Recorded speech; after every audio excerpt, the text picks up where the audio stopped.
ગુજરાત યુનિવર્સિટીને હવે કોઈપણ નવો કોર્સ શરૂ કરવા માટે યુજીસીની મંજૂરીની જરૂર નહીં રહે, કારણ કે ગુજરાત યુનિવર્સિટીને ગ્રેડેડ 2 અંતર્ગત એક સ્વાયત્ત સત્તા મળી છે. અને શું છે તે સત્તા, તેના શું પ્લસ માઇનસ છે તે જાણીશું ગુજરાત યુનિવર્સિટીના કુલપતિ જગદીશભાઈ જોશી પાસેથી. આપણી સાથે છે જગદીશભાઈ. સૌથી પહેલાં તો અભિનંદન આપને. Thank you. નમસ્કાર. જગદીશભાઈ, આ જે સત્તા મળી તેનાથી કયા પ્રકારના ફેરફારો થશે આગામી સમયમાં, વિદ્યાર્થીઓ માટે ખાસ કરીને કયા પ્રકારના લાભ થશે? સૌપ્રથમ તો આ એક ગ્રેડેડ ઓટોનોમી ગુજરાત યુનિવર્સિટીને મળી છે. 29 જુલાઈ 2026ના રોજ ગુજરાત યુનિવર્સિટીને યુજીસી દ્વારા ગ્રેડેડ ઓટોનોમી કેટેગરી 2 આપવામાં આવી છે. આ ઓટોનોમીનો મતલબ એવો છે કે ગુજરાત યુનિવર્સિટી હવે વધુ સ્વાયત્ત થઈ છે. સામાન્ય રીતે આ ઓટોનોમીના જે ફાયદા હોય છે એમાંથી જે આપે પૂછ્યું એ પ્રમાણે વિદ્યાર્થીઓને શું ફાયદો થશે એની જો હું વાત કરું તો સૌ પ્રથમ આપે જેનાથી શરૂઆત કરી હતી એને જ હું વિદ્યાર્થીઓના ફાયદા સાથે વણી લેવા માગું છું કે ગુજરાત યુનિવર્સિટીને હવે certificate program, diploma program, degree program, PG program કે રિસર્ચનો પ્રોગ્રામ, કોઈ પણ પ્રકારનો આવો અભ્યાસક્રમ શરૂ કરવો હોય તો યુજીસીની પૂર્વ મંજૂરીની જરૂર નથી. અને આ એવા કાર્યક્રમો, એવા પ્રોગ્રામની વાત છે જે સામાન્ય રીતે યુજીસી દ્વારા એમના સામાન્ય નોમેકલ્ચરમાં મંજૂર કરવામાં નથી આવેલા. એટલે કે ઘણીવાર લોકોને એવો પ્રશ્ન થતો હોય છે કે યુજીસી યુનિવર્સિટીઓ તો ઓટોનોમસ જ હોય, એ કોર્સ શરૂ કરી શકે, પણ કેવા? જે યુજીસીના નોમેકલ્ચરમાં એમણે ડિક્લેર કરેલા હોય એવા કોર્સીસ. હવે વિદ્યાર્થીઓનો સૌથી મોટો ફાયદો અહીંયા એ છે કે દુનિયાની જે બેસ્ટ યુનિવર્સિટીઝ છે, QS રેન્કિંગમાં ટોપ 100માં જે યુનિવર્સિટીઝ છે, જેના માટે એવા અભ્યાસક્રમો કે જે અભ્યાસક્રમો કર્યા પછી વિદ્યાર્થીઓને બહુ સારી ઓપોર્ચ્યુનિટીઝ કારકિર્દી માટે મળતી હોય છે, જ્ઞાન બહુ સારું મળતું હોય છે, એવા અભ્યાસક્રમો કરવા માટે આખા વિશ્વમાંથી વિદ્યાર્થીઓ આ ટોપ યુનિવર્સિટીઝમાં જતા હોય છે. હવે એમના જે અભ્યાસક્રમો હોય છે એ સામાન્ય રીતે યુજીસીના નોર્મલ સ્ટ્રક્ચર કરતાં જુદા પ્રકારના અભ્યાસક્રમ છે અને એ અભ્યાસક્રમો માટે બહુ મોટી ફીસ પે કરવી પડતી હોય છે.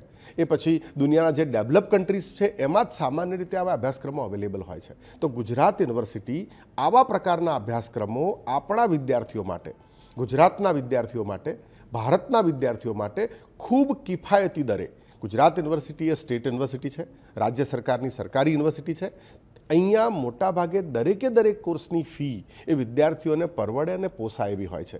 જે કોર્સની ફી કદાચ ભારતીય નાણાંમાં ગણવા જઈએ તો 50 લાખ, 60 લાખ, 1 કરોડ સુધીની હોઈ શકે, એવા કોર્સીસ અમે એનાથી કદાચ 10%થી ઓછી ફી એટલે કે 2 કે 5 લાખ રૂપિયામાં જ એમના ઘર આંગણે ભારતમાં ઉપલબ્ધ કરાવીશું.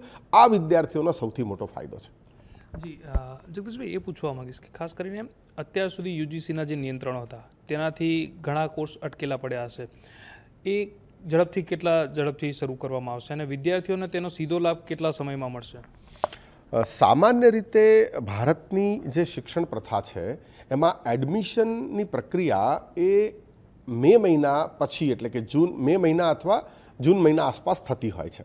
એટલે અહીંયા પણ અમે જે પણ કોર્સીસનું પ્લાનિંગ કરી રહ્યા છીએ, મેં અમારા તમામ અધ્યાપકો, HODs, ડીન્સ એમની મિટિંગ કરી હતી અને હું આ પછી કેટલાક ભારત લેવલના તજજ્ઞો સાથે પણ મિટિંગ કરવાનો છું અને અમે દરેક ફિલ્ડ જેમાં ગુજરાત યુનિવર્સિટીની પોતાની એક્સપર્ટાઇઝ છે, અત્યારે અમારી પાસે 52 ડિપાર્ટમેન્ટ્સ છે, તો આ 52 ડિપાર્ટમેન્ટને મેં એવું કહ્યું છે કે આપના વિષયમાં સૌથી લોકપ્રિય જે કોર્સ હોય, અભ્યાસક્રમ હોય, ખાલી ગુજરાતમાં નહીં, ખાલી ભારતમાં નહીં, આખા વિશ્વમાં તમારા વિષયને લગતો જે અભ્યાસક્રમ લોકપ્રિય હોય આખા વિશ્વમાં અને એના પછી કારકિર્દીની ઓપોર્ચ્યુનિટી સૌથી વધારે હોય એવા કાર્યક્રમો આઈડેન્ટિફાય કરો અને અમે આ કાર્યક્રમોને વહેલામાં વહેલી તકે અમારી બધી કાઉન્સિલ, અમારી બધી જે કંઈ પ્રક્રિયા હોય એમાંથી પાસ કરી ગુજરાત યુનિવર્સિટીની પ્રક્રિયા અને એને લોન્ચ કરીશું અને એના એડમિશન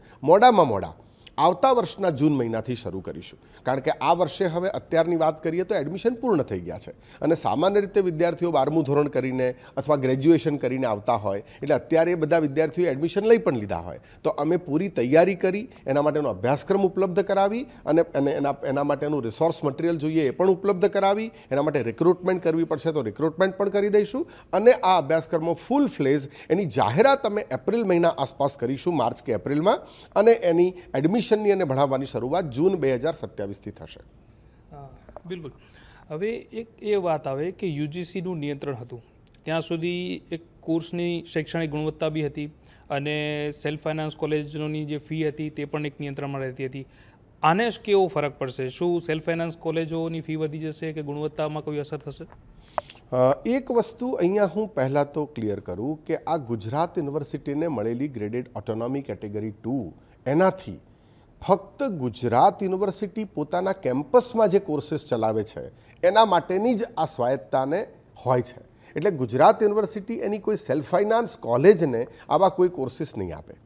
ગુજરાત યુનિવર્સિટી પોતે જ પોતાના કેમ્પસમાં જ આ કોર્સીસ ચલાવશે અને જ્યારે ગુજરાત યુનિવર્સિટી પોતે આ કોર્સીસ ચલાવતી હોય ત્યારે ગુણવત્તાનો કોઈ પ્રશ્ન જ નથી. અમે ચોક્કસ ગુણવત્તાનું પૂરતું ધ્યાન રાખીશું અને ફીસની જે વાત છે તો ફીસ પણ ગુજરાત યુનિવર્સિટી મેં પહેલાં કહ્યું એમ ખૂબ કિફાયતી દરે વિદ્યાર્થીઓ સુધી પહોંચી શકાય એવી ફીસ રાખશે.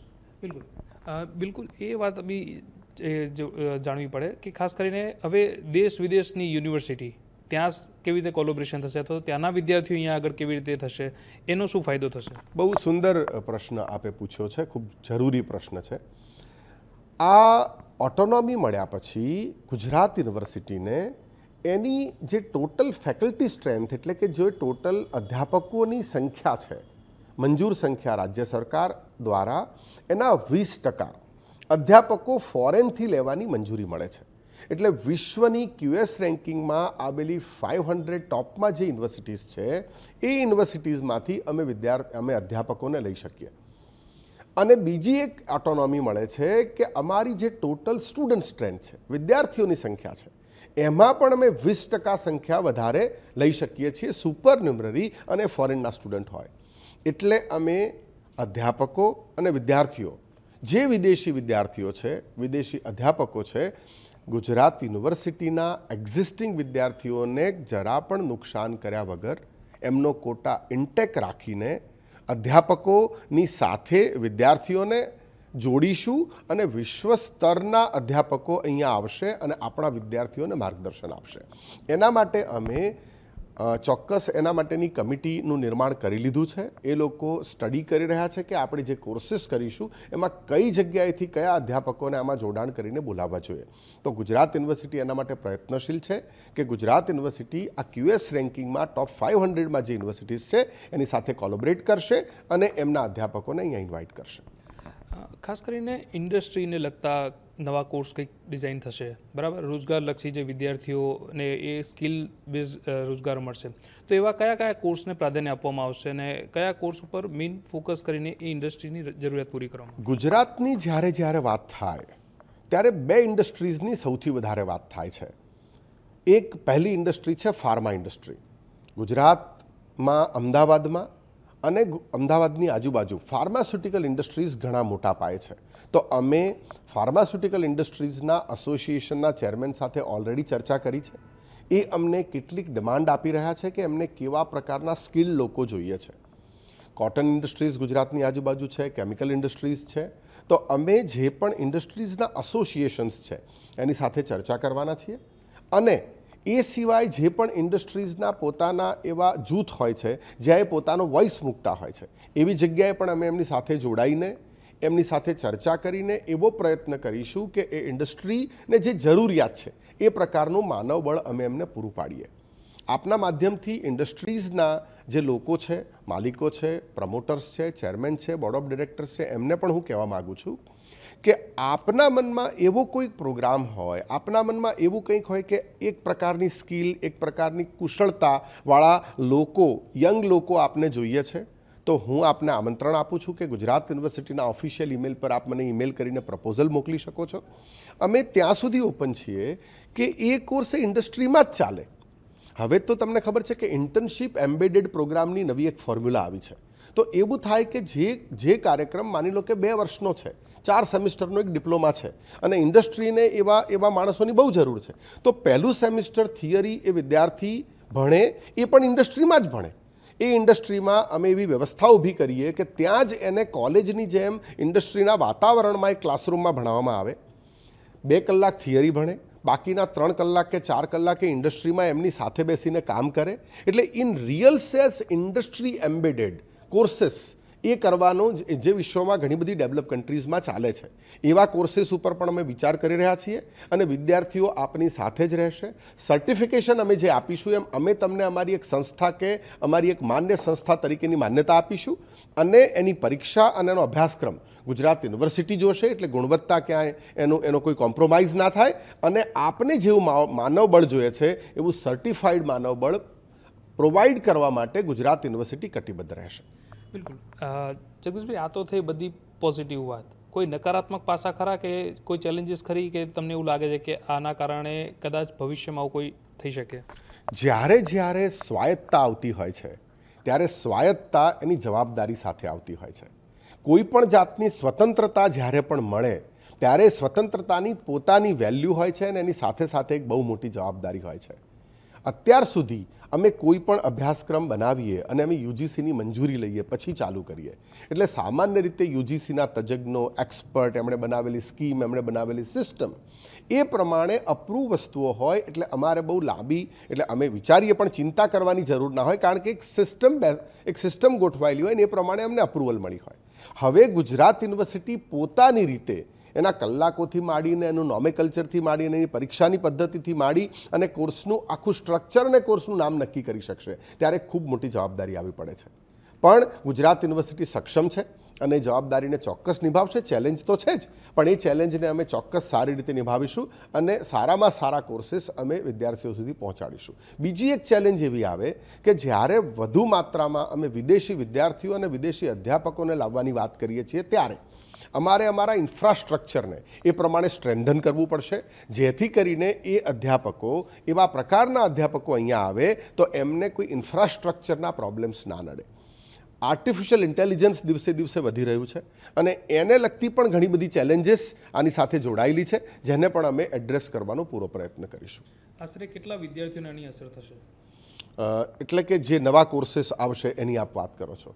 એકચ્યુઅલી નવા જે કોર્सेस આવશે એ મેં કહ્યું એમ અમારા જે ડિપાર્ટમેન્ટ છે એટલે 50 ડિપાર્ટમેન્ટમાંથી જે આગળ આવશે, તો મારું હું એવું સામાન્ય માનવું એવું છે કે અમે 25 નવા અભ્યાસક્રમ મૂકીશું. તો એ 25 અભ્યાસક્રમ એટલે ઓન એન એવરેજ એકમાં 120ની સંખ્યા હોય તો 3000 વિદ્યાર્થીઓ આવતા વખતથી નવા જોડાશે. ઓકે. અને ઓવરઓલ ગુજરાત અને આખા વિશ્વભરના કેટલા વિદ્યાર્થીઓને આગામી સમયમાં આનો લાભ મળે એવું લાગે છે ઓવરઓલ? કેમ કે ઘણા બધા લોકો નવા જોડાશે, અહીંયા કેમ્પસ થશે, ફોરેનમાં પણ કેમ્પસ ખુલશે, કઈ રીતે ફેર પડશે? ગુજરાત યુનિવર્સિટીમાં અત્યારે અંદાજિત 3 થી 3.5 લાખ વિદ્યાર્થીઓ અત્યારે અભ્યાસ કરે છે. એટલે સ્વાભાવિક છે કે એ વિદ્યાર્થીઓને તો આનો લાભ મળશે જ, કારણ કે અમે જે કંઈ નવી વસ્તુ એમાં જોડીશું એનો. ગુજરાત યુનિવર્સિટી આની સાથે સાથે ઓનલાઈન અભ્યાસક્રમો બહુ મોટી માત્રામાં શરૂ કરવા જઈ રહી છે. અત્યારે અમારા 6 ઓનલાઈન અભ્યાસક્રમો ઓલરેડી ચાલુ છે. તો અમારું જે ફલક છે એ ઘણું મોટું થશે. 3 લાખ વિદ્યાર્થીઓ અત્યારે છે, એની સામે અમારો એવો પ્રયત્ન રહેશે કે આવતા 2 વર્ષમાં અમે ઓછામાં ઓછા બીજા 1 થી 1.5 લાખ વિદ્યાર્થીઓ જોડીશું.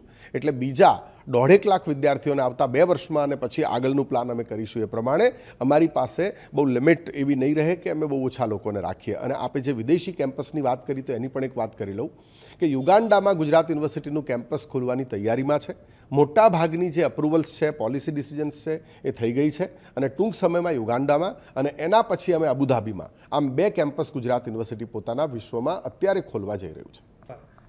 તો જે પ્રમાણે આજે યુજીસીનો નવો પરિપત્ર છે અને જે અભિગમ છે તેના કારણે ગુજરાત યુનિવર્સિટી માત્ર ગુજરાતમાં જ નહીં પરંતુ વિશ્વ ફલક પર પોતાનું નામ ઝળકાવશે. કેમેરા પર્સન મુકેશ ડોડિયા સાથે મનોજ ખત્રી, ETV ભારત, અમદાવાદ.